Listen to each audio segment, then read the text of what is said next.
আসসালামু আলাইকুম ওয়া রাহমাতুল্লাহি ওয়া বারাকাতুহু। সুপ্রিয় দর্শক শ্রোতা, আজকের এই পর্বে আমরা জানব পুত্র সন্তান লাভ করার আমল সম্পর্কে।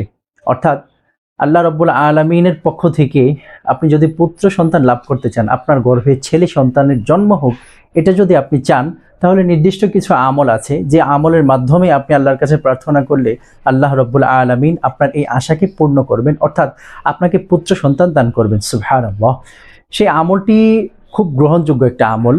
হিন্দুস্তানের এক বড় বুজুর্গ ব্যক্তি, বড় আলেম দ্বীন আল্লামা ইউসুফ পালনপুরি রহমতুল্লাহ আলাইহি, খুব বড় মাপের আলেম, উনি পরীক্ষিতভাবে এই আমলটি লিখে গিয়েছেন, বলে দিয়ে গিয়েছেন।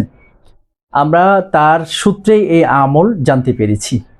এটা কোরআনুল কারীমের ছোট্ট একটি আয়াত, নির্ধারিত কিছু সংখ্যা আছে, অর্থাৎ নির্ধারিত কিছু পরিমাণ আছে। এই পরিমাণে যদি আপনি এই আয়াতটা তিলাওয়াত করেন নির্ধারিত সময়ে, তবে আল্লাহ রাব্বুল আলামিন আপনাকে পুত্র সন্তান লাভ করাবেন। শুধু তাই নয়, ওই আয়াতের আরেকটা গুণ হচ্ছে, আপনার যদি রিজিকের প্রয়োজন হয়, আপনার রিজিকের প্রয়োজন তো সবারই আছে, কিন্তু আপনার রিজিকে যদি সংকীর্ণতা থাকে, মনে হয় যে আমার রিজিক আরও বৃদ্ধি হওয়া দরকার, আমার রিজিককে আরও বাড়ানো দরকার, তবে আপনি এই আয়াতকে অন্য একভাবে তেলাওয়াত করবেন। অর্থাৎ সংখ্যাটা কম বেশি আছে আর কি, উদ্দেশ্য এবং সংখ্যা, এই দুই জিনিস, দুই কারণে এক একটা দেখেন, এক একটা আমল যখন আমরা করি তখন একটা উদ্দেশ্য থাকে আমাদের, যে আমি এই আমলের দ্বারা এই জিনিসটা আল্লাহ পাকের কাছ থেকে চাচ্ছি।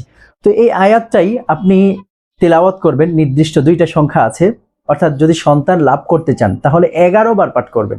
যদি সন্তান লাভ করতে চান তাহলে এই আয়াতটি 11 বার পড়বেন। আর যদি রিজিক চান তাহলে এই আয়াতটি 7 বার পড়বেন। আপনার মনের মধ্যে সেই উদ্দেশ্যটি থাকতে হবে যে আমি এই আয়াতের মাধ্যমে, এই আমলের মাধ্যমে এই জিনিসটা চাচ্ছি আল্লাহ পাকের কাছ থেকে।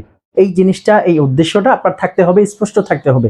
তবেই আল্লাহ রাব্বুল আলামিন আপনার কথা শুনবেন, আপনার ডাক কবুল করবেন, আর আপনাকে অবশ্যই অবশ্যই সন্তান, অর্থাৎ পুত্র সন্তান দান করবেন এবং রিজিক দান করবেন। তো চলুন আমরা ওই আয়াত জেনে নিই এবং ওই নিয়মটা জেনে নিই ইনশাআল্লাহ।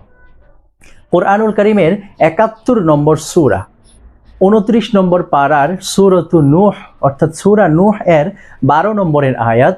এই আয়াতটি আমি স্ক্রিনে লিখে দিচ্ছি এবং তিলাওয়াতও করে দিচ্ছি। আপনি প্রয়োজনে স্ক্রিনশট রেখে দেবেন। আর যদি এই আয়াতটি মুখস্থ করে ফেলতে পারেন বারবার আমার কাছ থেকে শুনে, তবে তো আলহামদুলিল্লাহ আরো বেশি ভালো। আমি তেলাওয়াত করছি। বিসমিল্লাহির রহমানির রহিম।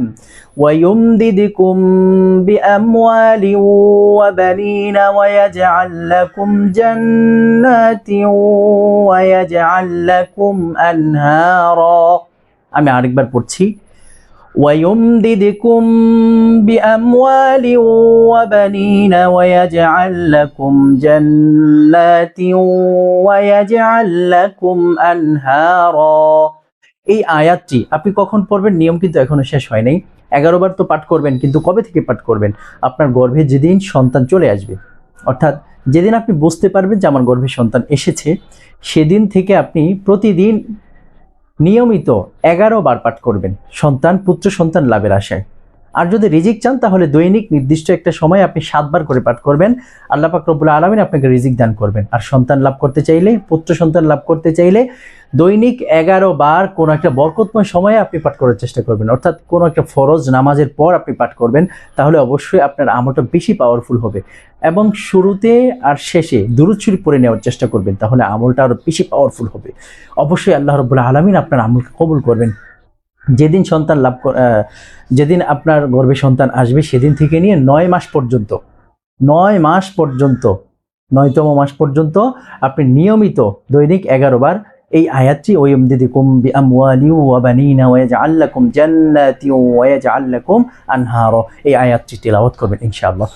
আর সন্তান যাদের না হয়, বন্ধ্যাত্বজনিত কারণে অথবা অন্যান্য যেই সমস্ত কারণে সন্তান হতে পারে না, কিছু কিছু মানুষের আছে যে সন্তান আসে গর্ভে কিন্তু সন্তান নষ্ট হয়ে যায়, সেই আমলও আছে ইনশাআল্লাহ। যদি আপনার প্রয়োজন হয় আপনি অবশ্যই কমেন্টে জানাবেন, আপনাকে এই আমল সম্পর্কে অবশ্যই অবহিত করা হবে ইনশাআল্লাহ।